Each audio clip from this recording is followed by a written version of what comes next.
सोनिया गांधी ने राज्यसभा और लोकसभा में कांग्रेस के सदस्यों को संबोधित किया, जिसमें मूल रूप से सोनिया गांधी की तरफ से कई मंत्र सांसदों को दिए गए।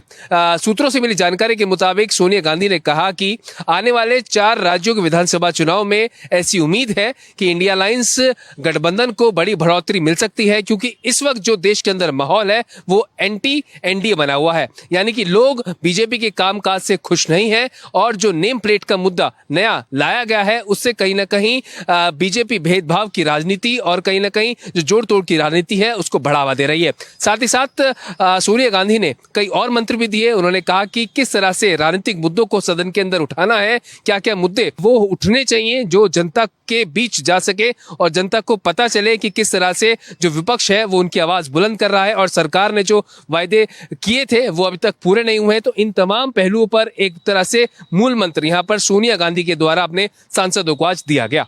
कैमरा पर्सन आलोक सक्सेना के साथ प्रशांत त्यागी, भारत एक्सप्रेस, दिल्ली। झारखंड विधानसभा में मानसून सत्र के चौथे दिन विपक्ष की सहभागिता और सहयोग के बगैर सदन का कामकाज सामान्य तौर पर ठीक ठाक चला। विपक्ष की सहभागिता और सहयोग के बगैर इसलिए क्योंकि सदन शुरू होने से पहले हर दिन की भांति आज भी विपक्ष के लोग नॉर्थ पोर्टिको के बाहर तमाम तरह की मांगों को लेकर और सरकार के वायदों को याद कराते हुए धरना देने लगे, प्रदर्शन करने लगे।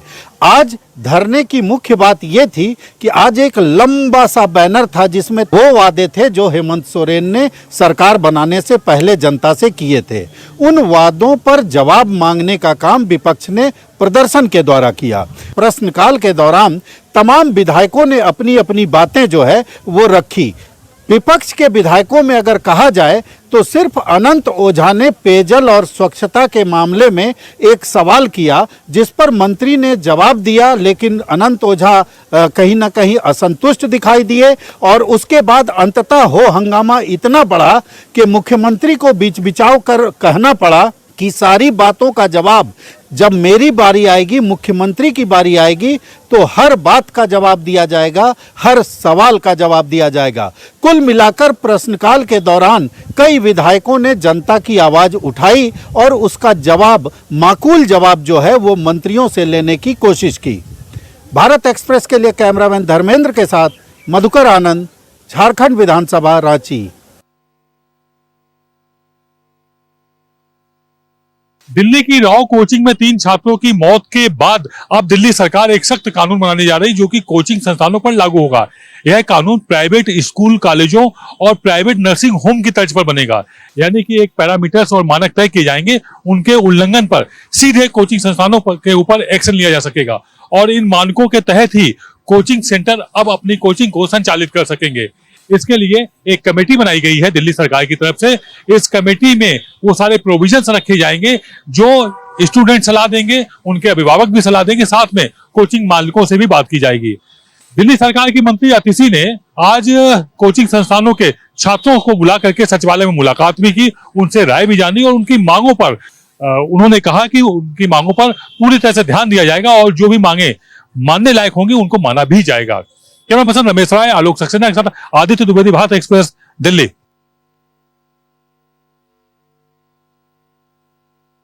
Old Rajendra Nagar Rouse IAS coaching centre हादसे को लगभग कई दिन बीत चुके हैं, लेकिन छात्र और छात्राएं अभी भी प्रदर्शन कर रहे हैं, चाहे वो ओल्ड राजेंद्र नगर का इलाका हो या फिर मुखर्जी नगर का। सवाल यही उठता है कि आखिरकार इनकी सुनवाई कब होगी, जो इनका ज्ञापन है उस पर अमल कब होगा, सवाल यही उठता है। आप देख सकते हैं लिखा हुआ है लाखों की कोचिंग फीस बनाम नेट जीरो सिक्योरिटी, यानी कि फीस तो ली जाती है लेकिन सुरक्षा के नाम पे कुछ भी नहीं। तो आप सोच सकते हैं कि कितनी बड़ी समस्या है। हम छात्रों से भी बात करने की कोशिश करेंगे और ये जानेंगे कि आखिरकार ये जो प्रदर्शन है वो कितने दिन तक चलता रहेगा। हम बार बार मौके देते हैं बट इस बार हमें आंसर्स चाहिए। कोई आए और जिम्मेदारी ले। इतनी सारी फीस लेते हैं, एटलीस्ट कोई हमारे लिए खड़ा होना। हमारे पेरेंट्स हमें यहाँ भेज देते हैं हमारे लिए कोई तो कहे कि हम तुम्हारे साथ हैं या हम तुम्हारे लिए कुछ कर रहे हैं, या सिर्फ फीस लेने के लिए यहाँ पे हैं। समस्याएं बहुत हैं, इसका निदान कब होगा, कैसे होगा, लेकिन छात्र और छात्राओं का कहना है कि इस बार की लड़ाई आर पार की है। अगर मांगे नहीं मानी गई तो ये प्रदर्शन जारी रहेगा। कैमरा पर्सन दिलीप के साथ राकेश, भारत एक्सप्रेस, दिल्ली।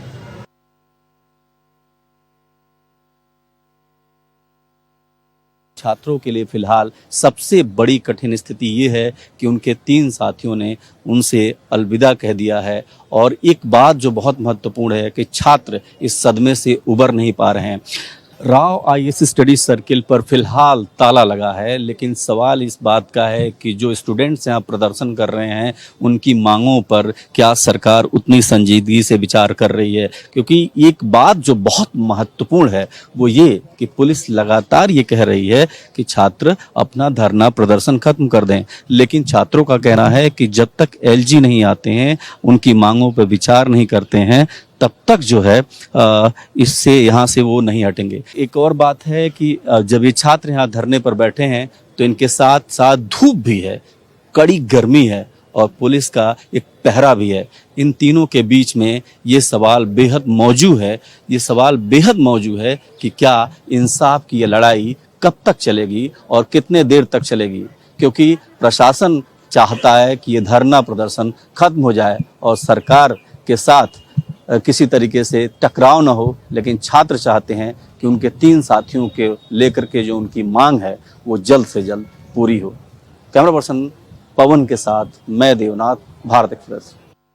एक और छात्रों से बात करने एडिशनल कमिश्नर एमसीडी आए थे और उधर दूसरी तरफ पुलिस को देखिए कि एक्शन में आ गई है। अब वो धरने को हर हाल में खत्म कर देना चाहती है। छात्रों को उनके जगह से हटाया जा रहा है। हालांकि छात्र जिद कर रहे हैं और यहाँ बैठने की कोशिश कर रहे हैं। और इसी बीच देखिए बैरिकेटिंग्स को भी हटा दिया गया है। भारी पुलिस बल की तैनाती है और अभी तत्काल इस बैरिकेड्स को हटा दिया गया। जो पोस्टर छात्रों के लगाए गए थे धरना स्थल पर वो भी उठा लिया गया है। और आप देखिए किस तरीके से भारी पुलिस की मौजूदगी है और यहाँ देखिए किस तरीके से छात्र बैठना चाह रहे हैं, लेकिन पुलिस जो है उन्हें हटा रही है। और ऐसा लगता है कि छात्रों को, जो छात्र यहाँ धरने पे बैठे हैं, उनको डिटेन करके ले जाया जाएगा। और ये देखिए कि चारों तरफ पुलिस से बातचीत हो रही है और यानी ये जो छात्र नेता थे उनसे कुछ प्रतिनिधियों से बातचीत हो रही थी और अब यहाँ पर इनको हटाया जा रहा है। एक्चुअली तो मेरे को जो लग रहा है कि ये धरना ही खत्म करना चाह रहे हैं। बात तो क्या ही करेंगे, क्योंकि यहाँ पे फोर्सफुली सबको रिमूव कर रहे थे सर। ये बैरिकेड्स हटा दिए हैं, क्या कर सर हम तो बैठे हुए थे बैरिकेड, तो इन्होंने हटा दिया। शायद ये खत्म ही करना चाह रहे हैं प्रोटेस्ट को। छात्रों को ये जरूर लगता है कि उन्हें जो है जानबूझ करके ले जाया जा रहा है। कैमरा पर्सन पवन के साथ मैं देवनाथ, भारत एक्सप्रेस। सुनवाई के दौरान दिल्ली हाई कोर्ट ने एमसीडी कमिश्नर को फटकार लगाई है। कोर्ट ने एमसीडी कमिश्नर को अगली सुनवाई में पेश होने को कहा है। कोर्ट ने एमसीडी कमिश्नर से पूछा है कि इस मामले में अब तक क्या कुछ कार्रवाई हुई है, उससे संबंधित रिपोर्ट अदालत को सौंपे। कोर्ट ने दिल्ली सरकार को भी आड़े हाथ लिया और कहा कि आपके अधिकारी दिवालिया हैं, आपके पास वेतन देने के लिए पैसे नहीं हैं, आप फ्रीबीज कल्चर चलाना चाहते हैं, आप कैसे इसे अपग्रेड करेंगे। कोर्ट ने यह भी कहा कि आज के समय में दिल्ली की जनसंख्या 3 करोड़ 3 लाख है, जबकि यह 7 से 8 लाख लोगों के लिए बनाई गई थी, लेकिन अभी भी सिस्टम अपग्रेड नहीं हुआ है। वहीं याचिकाकर्ताओं की तरफ से इस मामले में एसआईटी जांच की मांग की गई थी और कहा गया था कि राजेंद्र नगर में कई अवैध लाइब्रेरी और कोचिंग सेंटर चल रहे हैं, अवैध निर्माण हो रहे हैं, लिहाजा उसके खिलाफ कार्रवाई होनी चाहिए। लेकिन सरकार उनके खिलाफ कार्रवाई कर रही है जो वहां से गुजर रहे थे। अब देखना होगा जब इस मामले में 2 अगस्त को दिल्ली हाई कोर्ट सुनवाई करेगा तो क्या कुछ आदेश देता है। भारत एक्सप्रेस के लिए कैमरा पर्सन हुक्म सिंह के साथ गोपाल कृष्ण।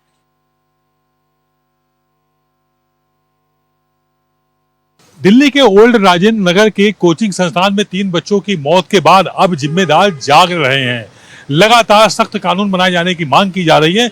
इसी क्रम में आम आदमी पार्टी के शीर्ष नेता और सांसद संजय सिंह ने मांग की हुई है और प्रधानमंत्री को पत्र लिखा है जिसमें कहा है कि कोचिंग संस्थानों के लिए एक ऐसा कानून बने जो कि सबक बने। किसी भी तरह की कोई लापरवाही ना हो, फिर से किसी बच्चे की मौत ना हो, इस तरह के सारे प्रोविजंस प्रावधान रखे जाएं। उन्होंने एक राज भी जताया कि उपराज्यपाल दिल्ली के आखिरकार बंद कमरे में कोचिंग मालिकों के साथ बातें क्यों कर रहे हैं, उस बात को सार्वजनिक किया जाए। उनके साथ पर्यावरण मंत्री गोपाल राय ने भी कहा कि कोचिंग में एक ऐसी पारदर्शिता लाई जाए ताकि किसी भी तरह का कोई संदेह ना रहे।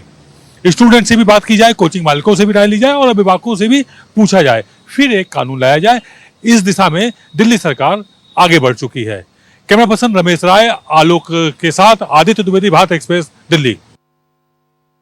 दिल्ली में बेसमेंट में संचालित कोचिंग में हादसे के बाद अब मध्य प्रदेश सरकार भी अलर्ट पर है। मुख्यमंत्री मोहन यादव ने एक बैठक कर अधिकारियों को निर्देशित किया है कि इस तरह से नियम विरुद्ध जो कोचिंग चल रही है उन पर कार्रवाई की जाए, जांच की जाए। और उसके बाद जिला प्रशासन एक्शन में आया है और मध्य प्रदेश में तमाम जगह, चाहे भोपाल, इंदौर, ग्वालियर सहित तमाम और जिलों में जिला प्रशासन एक्शन में आया और ऐसी कोचिंग जो नियम विरुद्ध तरीके से बेसमेंट में संचालित हो रही हैं, यहाँ पर किसी भी तरह के फायर इंतजाम नहीं है, किसी भी तरह की अनुमति नहीं है और बगैर अनुमति ये संचालित हो रही हैं, उन पर अब कार्रवाई की जा रही है। भोपाल में जिला प्रशासन ने 7 कोचिंग ऐसी हैं जो बेसमेंट में संचालित हो रही थी, उनको सील किया है। वहीं इंदौर में भी कार्रवाई हुई है, ग्वालियर में भी कार्रवाई हुई है और मुरैना में भी कार्रवाई हुई। इस तरह से तमाम और सारे जिलों में भी जिला प्रशासन अपने स्तर पर जांच कर रहा है। जहां बच्चे पढ़ रहे हैं वहां फायर एनओसी है कि नहीं है, इसके साथ साथ और सेफ्टी के क्या इंतजाम है, इन सब की जाँच की जा रही है और जाँच के आधार पर कार्रवाई की जा रही है। प्रारंभिक दृष्टि से जहाँ पर खामी पाई जा रही है उसको सील करने की कार्रवाई अधिकारी कर रहे हैं और ये कार्रवाई आगे भी जारी रहेगी। कैमरामैन मनीष के साथ भारत एक्सप्रेस के लिए भोपाल से अजय भटनागर। दिल्ली हादसे के बाद अब मध्य प्रदेश में भी कोचिंग सेंटरों पर कार्रवाई जारी है। वहीं ग्वालियर जिले के द्वारा अगर बात की जाए तो प्रशासन के द्वारा, नगर निगम के द्वारा जो भी कोचिंग सेंटर हैं, जिन बिल्डिंगों के बेसमेंट में ये कोचिंग सेंटर संचालित हैं, उन पर पहुंचकर टीमों के द्वारा जांच की जा रही है। वहीं जो सरकार के मापदंड हैं, नियम कानून हैं, उनको भी चेक किया जा रहा है। साथ ही नगर निगम आयुक्त हर्ष सिंह के द्वारा टीमें गठित कर दी गई हैं। दिल्ली के हादसे के बाद निगम द्वारा जितनी भी कोचिंगें संचालित की जा रही हैं उनमें नक्शे के अनुरूप उनके द्वारा कार्य किया गया है या नहीं किया गया है, एवं बेसमेंट में जो उनके द्वारा पार्किंग के लिए लिया गया था उसमें कोई अन्य व्यवसायिक गतिविधि तो नहीं चलाई जा रही है।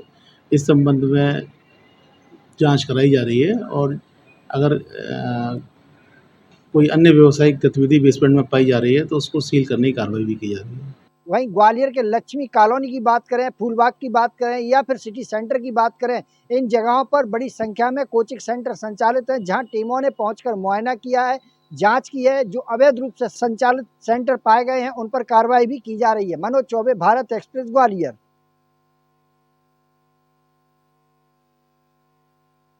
दिल्ली के राजेंद्र नगर में यूपीएससी की तैयारी कर रहे 3 छात्रों की मौत का असर पटना जिला प्रशासन पर भी पड़ा है। पटना के जिलाधिकारी ने पटना में चल रहे कोचिंग संस्थानों पर पैनी नजर रखने का निर्देश जारी किया और साथ ही कहा कि जहां भी कोचिंग संचालक मानकों को तय करके आगे नहीं बढ़ रहे हैं उनके खिलाफ कार्रवाई की जाएगी। इसी के तहत एसडीएम रैंक के एक अधिकारी को जांच का जिम्मा दिया गया और एसडीएम ने कई कोचिंग संस्थानों में जाकर मानकों को तय किया और ये निर्धारित किया कि कौन कौन से कोचिंग संस्थान मानक के अनुसार नहीं चल रहे हैं। पूरे मामले की जांच के बाद एसडीएम ने कहा कि यहाँ पे कई तरह की दिक्कतें हैं, जिसमें अग्निशमन की प्रॉपर व्यवस्था न होने की वजह से कोचिंग संचालकों को हिदायत दी गई। साथ ही एसडीएम ने साफ तौर पे कहा कि पूरे शहर के तमाम कोचिंग संस्थानों पर पैनी नजर रखी जा रही है और जहां भी गड़बड़ी पाई जाएगी उनके खिलाफ कार्रवाई की जाएगी। 15 दिनों तक सघन जांच के बाद एसडीएम पटना के जिलाधिकारी को अपनी रिपोर्ट से अवगत कराएंगे और उसके बाद पटना जिला प्रशासन इस बाबत ठोस निर्णय लेगा। सहयोगी कैमरामैन राकेश के साथ भारत एक्सप्रेस के लिए पटना से आशुतोष कुमार। ट्रेनी आईएएस पूजा खेड़कर की ओर से दायर अग्रिम जमानत याचिका पर दोनों पक्षों की जिरह के बाद पटियाला हाउस कोर्ट ने फैसला सुरक्षित रख लिया है। कोर्ट कल यानी कि 1 अगस्त को इस मामले में अपना फैसला सुनाएगा। मामले की सुनवाई के दौरान पूजा खेड़कर ने सारे आरोपों को खारिज कर दिया और कहा कि 8 डॉक्टरों के पैनल की रिपोर्ट है और उसमें साफ कहा गया है कि 47% के आसपास पूरे बॉडी में विकलांगता है। हालांकि वहीं पूजा केलकर के वकील ने यह भी कहा कि पुलिस कह रही है कि उन्हें कस्टडी में लेकर पूछताछ करनी है, जबकि कस्टडी में लेकर पूछताछ करने की आवश्यकता नहीं है, क्योंकि जो आरोप लगाए गए हैं वह आरोप बेबुनियाद हैं, क्योंकि उससे संबंधित दस्तावेज यूपीएससी के पास है। वहीं पटियाला हाउस कोर्ट ने यूपीएससी से कहा कि बिना प्रीलिम्स दिए हुए मुख्य परीक्षा नहीं दी जा सकती है। यूपीएससी को यह बात पता है और इससे पहले पेपर जमा भी किए गए होंगे, तो उसकी जांच क्यों नहीं की गई? सभी पक्षों की जीरह के बाद कोर्ट ने फैसला सुरक्षित रख लिया है। Order has been reserved, pronouncement would be done tomorrow at 4 PM। देखना होगा कोर्ट जब इस मामले में कल फैसला सुनाएगा तो पूजा को पटियाला हाउस कोर्ट से राहत मिलती है या नहीं। भारत एक्सप्रेस के लिए कैमरा पर्सन हुक्म सिंह के साथ गोपाल कृष्ण। उत्तर प्रदेश में मानसून सत्र चल रहा है और इस मानसून की सबसे तेज बारिश लखनऊ में हो रही है। आप देख सकते हैं विधान सभा का नजारा है। आप देख सकते हैं कि विधानसभा में क्या नजारा है। चूंकि पहली मर्तबा माननीय लोग विधानसभा में जल जमाव जल भराव से रूबरू हो रहे हैं। आप देख सकते हैं साफ विजुअल में विधायक आ रहे हैं। हालांकि चूंकि विधायक अपने गाड़ी से आ रहे हैं, सामने जो सियाज गाड़ी दिखाई दे रहे अधिकारी, वो गाड़ी कुछ देर के लिए फंस भी गई थी। हालांकि विधानसभा प्रशासन के तरफ से तमाम इंतजाम किए गए हैं। हालांकि उनको उम्मीद नहीं थी, हालांकि बराबर यहाँ चेतावनी दिया जा रहा था जलवायु विभाग द्वारा, लेकिन हमेशा से होता रहा है कि जब वो जिस विभाग की जिम्मेदारी है बताने की मानसून को, लोग बताते तो जरूर थे, लेकिन उस समय मानसून की बारिश नहीं होती थी। इस बार भी उन्होंने हालांकि ऐलान जरूर किया था, सूचना दी थी, लेकिन उसके हिसाब से प्रशासन ने लिहाजा तैयारी नहीं किया था। और आप देख सकते हैं कि वाटर लॉगिंग के चलते विधानसभा में जाम का नजारा है। विधायक आ रहे हैं, चूंकि पानी आगे भी लगा हुआ है। मैं अपने सहयोगी शहनवाज से कहूंगा कि दिखाए, दूर दूर तक गाड़ियों की कतार दिखाई दे रही है, पानी लगा हुआ है। हालांकि अब विधानसभा प्रशासन एक्टिव हो गया है। नगर निगम को इन्होंने कॉल किया है एटलीस्ट यहाँ आके वाटर लॉगिंग को खत्म करे, जिससे यहाँ जो विधायकों की वाहन फंसे हुए हैं उनको जल्दी से जल्दी निकाला जा सके। सहयोगी शहनवाज खान के साथ रजनीश पांडे, भारत एक्सप्रेस, लखनऊ।